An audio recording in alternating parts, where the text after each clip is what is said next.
আসসালামু আলাইকুম রহমতুল্লাহ। হ্যাঁ, আমি গতকাল একটা ভিডিও দিছি হাই হ্যালো, হ্যাঁ কেমন আছো এটা নিয়ে। তো হচ্ছে আজকে থেকেই আমি ধরেন 1 থেকে 100 পর্যন্ত, হ্যাঁ আমি এই ভিডিওটা আমি দিব, তবে এটা ফুল না। যেমন ধরেন আজকে আমি 5 পর্যন্ত বললাম, আগামীকাল আরও 5 বললাম, তারপরে 10 পর্যন্ত বললাম, হ্যাঁ যাতে আপনাদের সুবিধা হয়। যেমন ধরেন এক এক চাইনিজ শব্দ ই ই ই শব্দ আমাদের বাংলাতে আসে এক, চাইনিজ শব্দ। আর আর বাংলা শব্দ দুই, বাংলা শব্দ দুই। চাইনিজ শব্দ সান সান সান শব্দ বাংলাদেশ, আমাদের বাংলা শব্দ হচ্ছে গিয়া তিন, সান শব্দ তিন।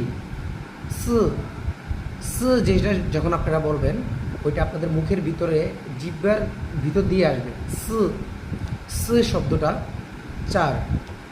উ উ উ শব্দ হচ্ছে পাঁচ, উ পাঁচ। দেখেন ই আর সান সি উ, ই আর সান সি উ। তো হচ্ছে 1 2 3 4 5, এই 5 পর্যন্ত আপনারা আগে এটা শিখেন। হ্যাঁ, আর আমার কন্টিনিউ যদি আমার ভিডিও আপনারা পেতে চান তাহলে আপনারা আমার চ্যানেলটাকে ফলো করবেন। এমন আমার ইউটিউব চ্যানেল আছে, ইউটিউব চ্যানেলে আসলে ওখানে যে আপনি দেখতে পারেন। হ্যাঁ, আর হচ্ছে যদি কোনো মনে না থাকে তাহলে ভিডিওটা আপনারা সেভ করে রেখে দিতে পারেন। সেভ করে রেখে দিলেও আপনারা জিনিসটা বা কোনোটা যদি ভুলে যান এটা আপনারা আবার রিটার্ন ব্যাক পাবেন। আজকের পর্যন্ত এতটুকুই। আসসালামু আলাইকুম।